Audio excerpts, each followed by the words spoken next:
Hi everybody, this is Spinal Flossing and I'm Brian McMaster. Let's start out with our spinal flossing exercise.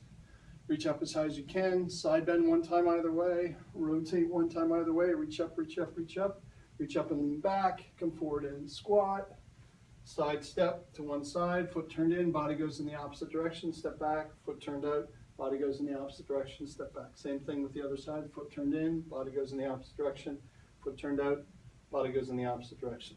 So I want to talk about functional exercises and build a case for walking being the most functional exercises, because it's something that we do all the time. It's easy to do. It doesn't really have to interrupt our daily activities. It's something that I find stressing really helps, and this just gives you more motivation to really focus on the basics of your walking cycle.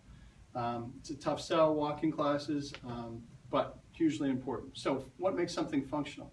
Functional is something that uses multiple body parts at the same time, uses multiple plane of motions, and mimics daily activities, something that we're readily able to use.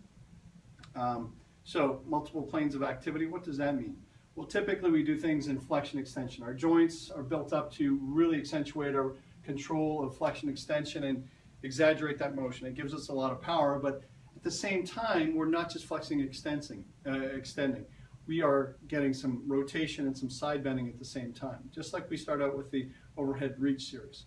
Three-dimensional movement, we want our exercises to move through 3 dimensions of motion. We want to get multiple body parts involved. We want to stress working multiple functions at the same time.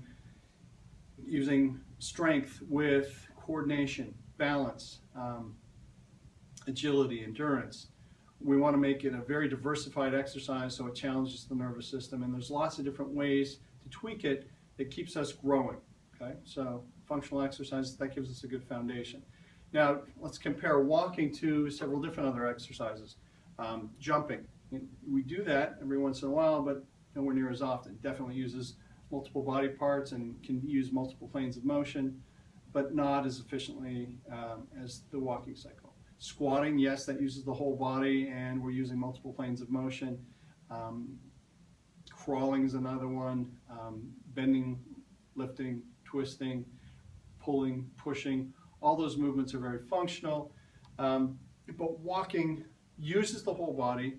It uses all the individual parts of the body in 3 dimensions and the body as a whole in 3 dimensions. The thing I love about it is half the walking cycle, if done properly, is exerting, but half of it's recovering. It's not just an exertion and you're exhausted. If you did it tons of times, you'd fatigue a lot more. If you do walking properly, it can be extremely efficient and allow you to have a very long period of endurance, because each step, there's a wind up, a spring back, a relax, and then a contraction as you load.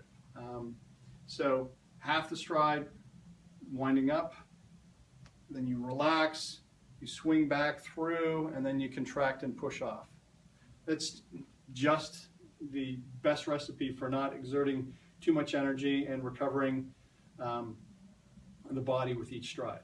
Something we should think about with our daily activities. What we have a tendency to get into is something that locks up a large part of our body, and then we demand a lot from another part of our body. Like our legs typically are doing a lot of the work of carrying our body and balancing our body, pushing off and decelerating. So the leg muscles are typically always on and the upper body is typically at rest. And we'll talk in more detail how that happens in 3 dimensions, but I really believe that we all need to take another look at how we walk. It's the most functional exercise. The foundations of all these other movements that we've talked about, pushing, pulling, squatting, lunging, jumping, they're all within the walking cycle. So if we do a good job of working the walking cycle, we're going to do a good job of doing pretty much everything else, sports included. So we'll talk more about that later. It's the foundation of what I try and do with exercise, so that you have one simple exercise that you can repeat throughout the day to take advantage of the 3-dimensional movement of your body and kind of recover from other daily activities. So as we go along, walking is going to be a big foundation. I'm Brian McMaster. This is Spinal Flossing. I'll see you guys tomorrow.